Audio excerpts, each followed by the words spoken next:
As things progress, the war of cultures seems to rage on.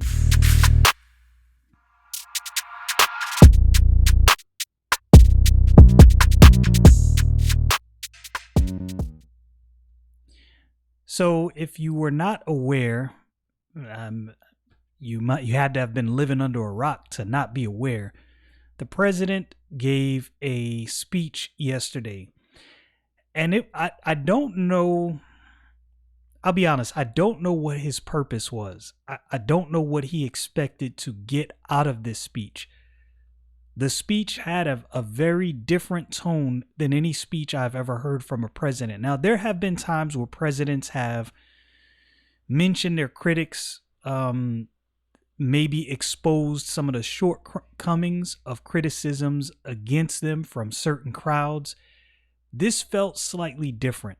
I think Joe Biden took a tone that really alienated a large portion of America. He labeled, and I want to quote him as best as possible. I can't remember his exact words, but it was something to effect that MAGA Republicans are an extreme threat to our, air quotes, democracy.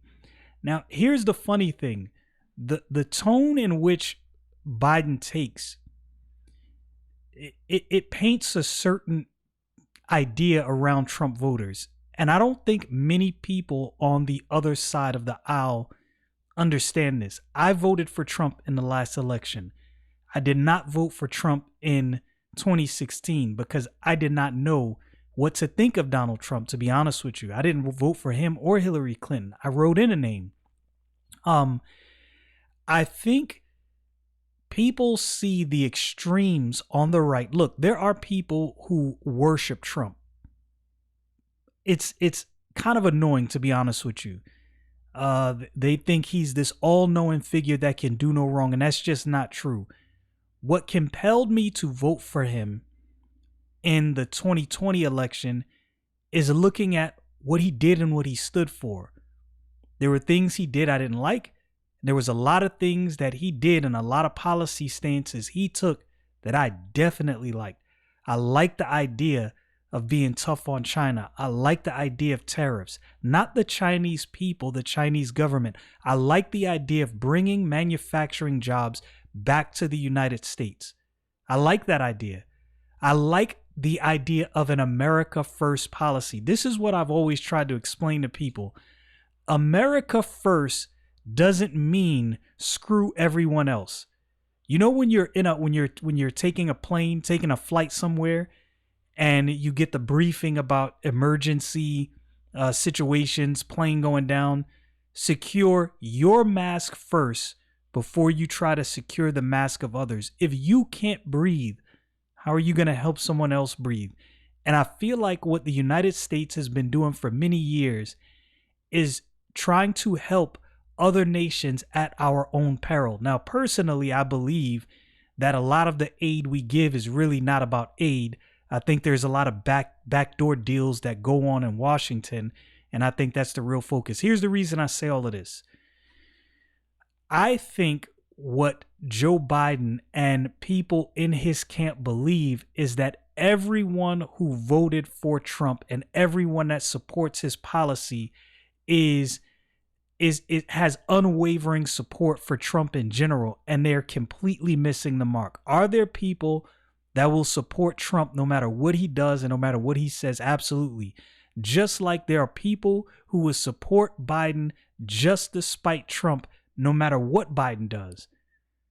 Now, that's not every Biden voter. There's people who voted for Biden that have regret and that now say, you know what, knowing what I know now, I would have either not voted or voted for Trump because I can see where his policies, as much as I don't like him, was helping the country. And that's where I'm at. This is where Biden has missed the mark, because this is the sentiment I get from Biden, from his press secretary, Jean-Pierre. I can't remember her entire name. Forgive me for that. I think in his mind, like if they could get a roll of everyone who voted for Trump, in their mind, everyone is the same and of the same mind. Politics are politics. Politicians are not perfect. They're not without dirt on their record. They're not without scars and backdoor deals. I'm not naive. Donald Trump has been a businessman for what, 30, 40, 50 years. I don't know exactly how long. He was in real estate in New York City at a time where if you were involved in real estate, especially in New York City, you had to do some dealings with some nefarious characters. There was just no way around that. Right? So I don't think his nose is completely clean. The difference is this is a guy who I think legitimately loves the country. He had a lot of missteps, did a lot of things. So I'm going to tell you what I think Trump's one of Donald Trump's most humongous downfalls is. He cannot take a L. There's some times where you just gotta sit back and go, you know what? I supported this and I was wrong. The fact that Donald Trump cannot admit that, cannot take a L, in my opinion, that is one of his most gigantic and glaring character flaws. It's to me, that's a huge problem. I don't know if he'll ever get over that. He's at the age where it's probably not going to change. There's some character flaws that at certain ages, they're just embedded in you. And outside of a change from God, you're just not going to change these things. It is what it is. And I understand that. His arrogance is innately part of his character. But that doesn't mean the things he was doing for the country weren't good. I think Donald Trump's presidency was a net good. I think Donald Trump's presidency exposed a flaw within the media. There's a lot of things you can say about that one way or another, but suffice it to say, I get back to this. The things Joe Biden was saying, in my opinion, was a silent call for civil war. I know that sounds crazy and I know that sounds extreme, but if 75 million people voted for Trump, I believe, if 75 million people voted for Donald Trump, or 71, whatever the number is, I can't remember exactly. How do you know which one of these people are, as you call it, MAGA Republicans? There were independents, such as myself, I am an independent, who voted for Donald Trump. So who exactly are you talking about? Okay, so let's say I'm excluded. I'm an independent who voted for Trump. Let's say if I'm excluded. What about the people who are Republicans that didn't particularly like Trump as a person, but thought his policies were actually beneficial to the country?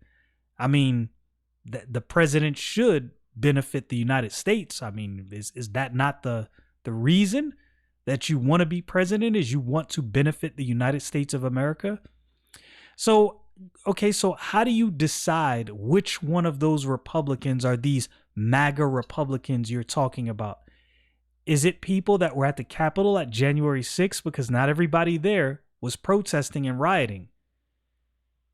So is everyone who voted for Trump that happens to be a Republican a MAGA Republican? Look, this is problematic. That means that, let's say at a maximum, I don't have the numbers exactly, but let's say of the 70 plus million voters that voted for Trump, let's go 60%, 65, 70% were Republicans. Which one of those Republicans are these MAGA Republicans you're talking about? How do we decide this? Are we going to have a secret police that goes and interviews people to find out who is the MAGA Republicans? You see where I'm going with this? This is a problem. This wasn't about Joe Biden going after his critics, which I have no problem with. You have critics that criticize you for your policies and things you've done. So you go back to those critics and you say, my critics have said this. Here's what I've actually done. And here's why my critics are actually incorrect. This, however, is not what Joe Biden did. He just outright attacked an entire group of people and labeled them under this broad umbrella. Yo. And the thing is, there's not even necessarily a problem with him doing that, but the fashion in which he did it. Look, if you didn't watch the speech, go to the White House YouTube page, watch the speech, look at his backdrop. Yo, this was really, really creepy. Really creepy. Look, man, everybody can make their own decision, but it was, to me, it was not a good look. And part of me thinks, after seeing this, what's going on behind the scenes that would make a president take and have such an extreme approach and message delivery? Unless they're worried that the establishment is losing grip, which I've heard many commentators say this. I didn't really plan on going over any of this today. I wanted to talk about some more Rippaverse stuff, which I am going to do, but I could not just gloss over this, because to me, that was a really big deal. So I'm going to get on some more Rippaverse stuff because there is some stuff happening. And I've kind of refrained from making too many videos back to back about this because there's a lot of people covering this information. So I try to sit with information over a couple days and let the information soak in, let everybody make their assessments about what's going on. And in that time, I'm able to formulate a more well-rounded opinion about what's going on versus just reacting so quickly. So that's what I'm trying to stay away from, just quick reactions. Look, there's a lot of people criticizing the Rippaverse for its success just on the financial gains of the Rippaverse. I can't wait to get my copy in and read it and to see if this book is good. I'm not going to be a sycophant, and I'm not going to just support something just for the sake of being anti whatever. It may be good. ISOM number 1 may be terrible. I don't know. I'm excited about the prospect. Needless to say, the comic book community. So look, I went to a couple different well-known comic book, let's say, information and news websites. And I looked, Eric July, word search, nothing. Rippaverse, nothing. ISOM, nothing. So I thought to myself, this thing has garnered in a month's time, a little bit under a month's time, I believe, $3.5 million. Sold 41,000 copies so far. And I'm like, man, this is not a small thing. It's not like this is a small, insignificant thing within the comic book space. This is a very huge tidal wave. It's not a ripple. It's not a little disturbance. This is a huge tidal wave.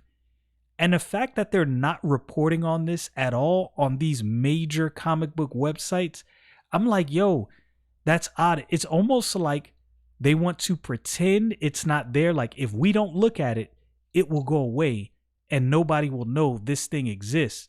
The unfortunate truth is that's not going to happen. And I'm going to be honest with you. I think, and I could be wrong, I don't know this for a fact, I think some of these, let's say, establishment comic book figures are doing this in bad faith. I don't think it's because this is insignificant. I think it is so significant that they want it to go away and they want to pretend like it's not happening. Here's the thing. It's the Streisand effect. In their silence, they're actually pointing people to the Rippaverse even more, because imagine this, right? If I wasn't already following Eric July's YouTube channel and listening to his commentary, I probably would have never heard about the Rippaverse amongst the comic book space. You would have seen it in no comic book publication and none of these comic book news websites. I would have seen nothing. I would not have known of it. Now, had I heard about it secondhand and gone to Rippaverse website, I would have been like, man, this thing has made 3.5 million in under a month. 41,000 in sales. Yo, why is nobody covering this? And it would have made me even more intrigued. I would have ordered just off of that, even if I knew nothing about Eric July. I would have ordered just off that. The art is decent. I'm not going to sit here and tell you what I've seen so far is the greatest art I've ever seen, but it's decent art. I think what a lot of these comic book establishment figureheads, insiders are doing is they're actually driving more traffic towards Eric July. My YouTube channel has been around for, I don't know, 2 or 3 years. And since I've been covering this Rippaverse topic, I have gotten more traffic on my videos and more people subscribing to my channel than ever. I went from, I want to say, 40 something subscribers to 250 something, I think, subscribers now in a matter of 3 weeks, which is not a big deal, especially to a lot of these big channels. But that just shows me like, yo, people are interested in what's going on in this whole Rippaverse saga. So I want to read this article right now. I'm going to go to it from Bounding Into Comics.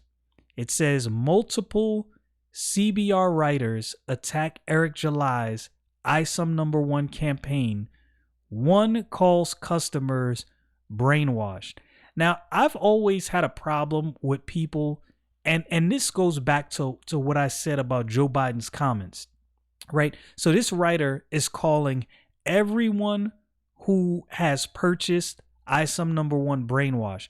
I just told you I have no idea if ISOM is going to be good. The art is decent. I'm not going to sit up here and tell you this is the best art I've ever seen in my life. Jim Lee is my favorite comic book artist, and in my opinion, it's hard for many artists to top him, although I believe there are some artists that not only get close, I think they match up with him. But suffice it to say, this is good art. It's not bad art. It's not the best I've ever seen. That doesn't sound like brainwash. I'm telling you, I have no idea if this is actually going to be good. That doesn't sound like brainwash. It sounds like, because I understand Eric July's love for comic books, it is my guesstimation that this is going to be really good. It is my guesstimation that he has really put his all into making sure that this project is a very good project. That's just my guesstimation. That does not make it right. This thing could be trash. And look, I'm going to be honest with you. When I read this book, if it's mediocre, I'm going to tell you it's mediocre. If it's good, I'm going to tell you it's good. If it is marvelous, I am going to tell you it is marvelous. Does that sound like brainwash to you? Interesting. Two writers from the alleged comics news website CBR attacked Eric July's ISOM #1 this weekend. Both writers from the CBR site took exception to the pricing of July's graphic novel at $35, making statements that allude to him ripping off his customers. I have no problem paying $35 for I think it's 96 pages or 80 something pages graphic novel. I have no problem paying that much for it, especially if there's some actual effort put into the storyline and the art, which it looks like there is. CBR's David Harth tweeted to one of July's fans, "You can get Saga Volume 1, over 100 pages of excellent comic book for $9.99. The Married Deaths of Layla Starr for $13. Watchmen for $25. This isn't good value. You're brainwashed." Yo, that's a harsh thing to tell somebody because they're willing to pay a little more. That means they're brainwashed. Look, I'm a watch guy. I'm into watches. I collect. There's some watches I have that are expensive and there's some that are not. Now you could easily argue, oh, you're brainwashed. And the fact that you paid, however much for this watch, you just paid that because you're brainwashed. No, I paid that because this watch manufacturing company puts quality into their builds. Now, does that mean that watch is necessarily worth that exorbitant price? It may be worth a little less, but I believe in this company and I trust their work and I'm willing to pay a little more. It's not brainwashing. That's how I see this, even though these writers may see this a little differently. Controversial comics news website, Bleeding Cool, excuse me, under massive fire for failing to cover Eric July's overwhelmingly successful Rippaverse campaign. And this is what I'm saying. These big wigs are purposely avoiding Eric July's comic book. And this is why I'm really grateful for the internet. A lot of people blast the internet because of all of the evils that go on. And there are many things that go on evil on the internet. But this is something that men have been doing since creation. Men will take something good and do something evil with it. That's not going to stop, right? And it's definitely not going to stop with the internet. It doesn't make the internet in and of itself bad. Why I love the internet is things like this. You have Bounding Into Comics, which is, I hate to put it this way because I don't want to do this us versus them thing. I really don't want to, but it is an alternative to the establishment. What the internet has done, it has decentralized information. Information is power. And if that's not something that's understood by you by this point, you're not paying attention.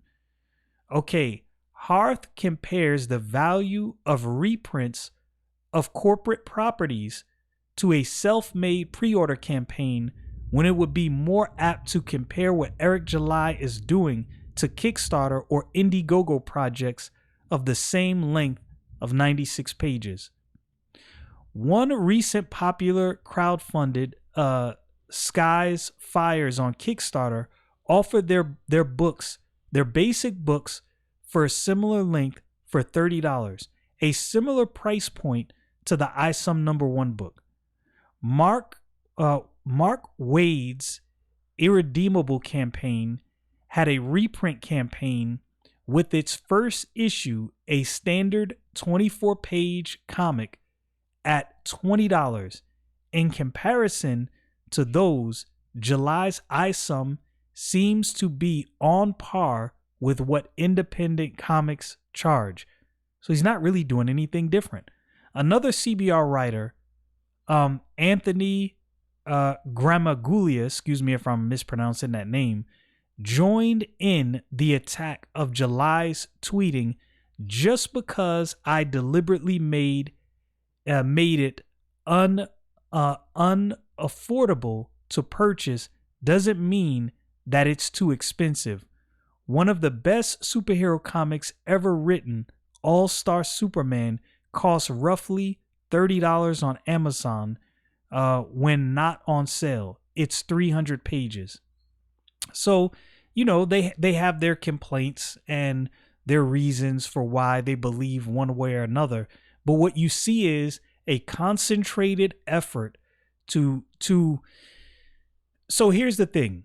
I would respect this. I would respect if these gentlemen held off judgment and said, you know what? I'm not sure about the pricing, but I'm going to read this comic when it comes out, and I'm going to see if the content makes this price worthwhile.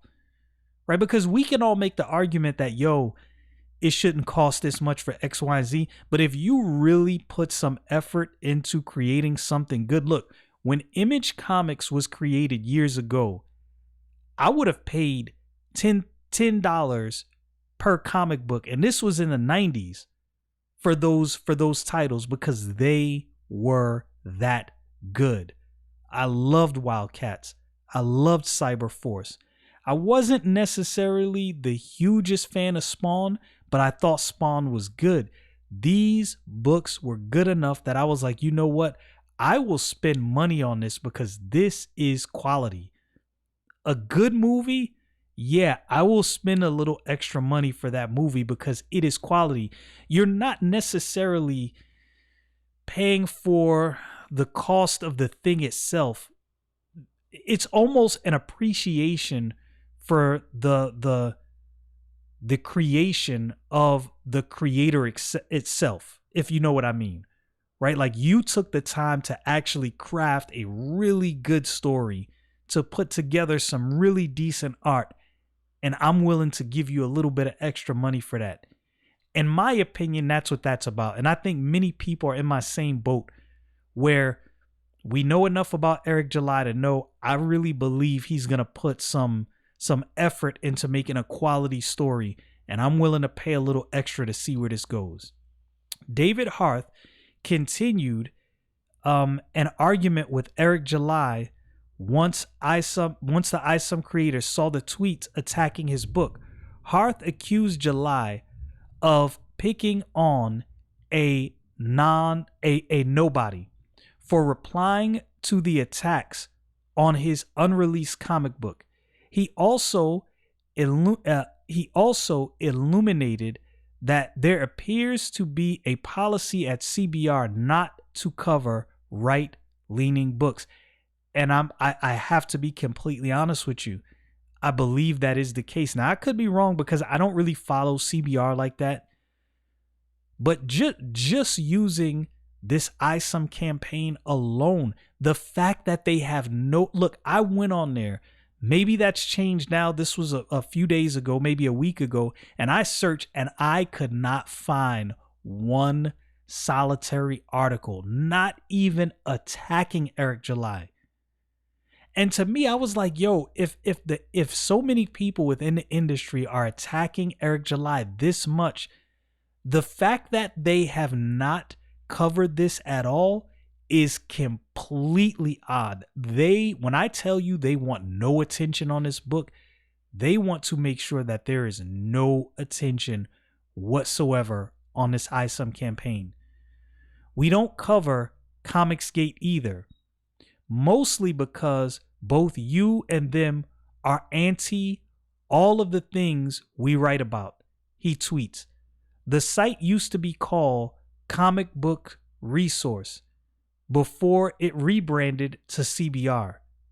And one might expect that they would be writing about comic books and comic news, of which ISOM number 1 qualify as the book has sold more than 50,000 copies from 40,000 customers as of this writing.